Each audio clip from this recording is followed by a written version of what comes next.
Habari za chini ya kapeti ambazo zimekuwa zikitrendi sana huko Instagram ni Zuchu kutokuwa sawa na mume wake Diamond Platnumz.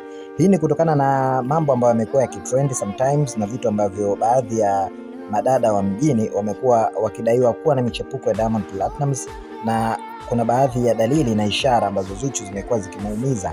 Najua kwamba kwenye mahusiano kila mmoja anakuwa ana wivu na ana namna ambavyo huwa anayachukulia mambo. Pengine Diamond Platnumz hajawa katika makosa hayo, lakini kutokana na zile trending, na ukiangalia Diamond Platnumz ni star mkubwa, basi watu huwa wanachukulia moja kwa moja kama vile ambavyo yalivyo. Sasa Mange Kimambi ameweza kuvujisha na kusema kwamba Zuchu mabegi kichwani, ameondoka nyumbani kwa Diamond yapata kama muda wa wiki sasa. Hii yote ni kutokana na lile bifu la Rita kuweza kuibua mazungumzo akiongelewa Zuchu na kuonekana kama Zuchu hayuko kama na Diamond wa thamani zaidi. Yote haya ni kutokana na kujivutia ama kujitengenezea nafasi ili tu aweze kuwa karibu na Diamond Platnumz. Sasa Mange Kimambi ameeleza kwamba Diamond Platnumz anampenda sana Zuchu na hayuko tayari kuweza kumpoteza Zuchu.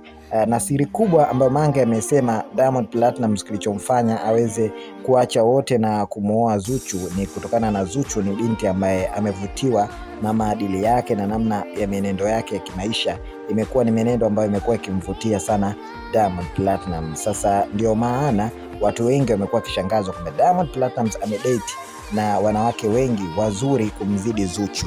Imekuwaje Diamond Platnumz akaenda kuzama na kuamua kabisa kuweza kufunga ndoa na Zuchu? Basi hizo ndizo sababu ambazo Mange Kimambi ameweza kuzitaja. Sasa tukirudi katika upande wa Zuchu kuweza kuondoka nyumbani kwao, Diamond Platnumz amekuwa akitumia nguvu kumshawishi, na baadhi ya wadau wake wa karibu wamekuwa wakizungumza na Zuchu ili tu aweze kurudi nyumbani, lakini bado Zuchu inaonekana hajakunjua nafsi, amechukia kwa yale ambayo Diamond Platnumz ameweza kuyafanya. Yote hii ni kutokana na uzito wa mapenzi ambayo Zuchu amekuwa nayo kwa Diamond Platnumz. Baadhi ya watu wamekuwa wakimuita Zuchu kama king'ang'a, amekuwa akimng'ang'ania zaidi Diamond, lakini Zuchu malengo yake makubwa ni kutaka kuona kwamba anaishi na Diamond vyema na kuyafikisha malengo, kwa sababu tayari wote ni watu wazima na lengo kubwa ni kuweza kutengeneza familia zilizokuwa bora, waweze kutengeneza mifumo iliyokuwa muhimu kwenye maisha. So ya uvumilivu ni jambo ambalo linahitajika na ni kitu ambacho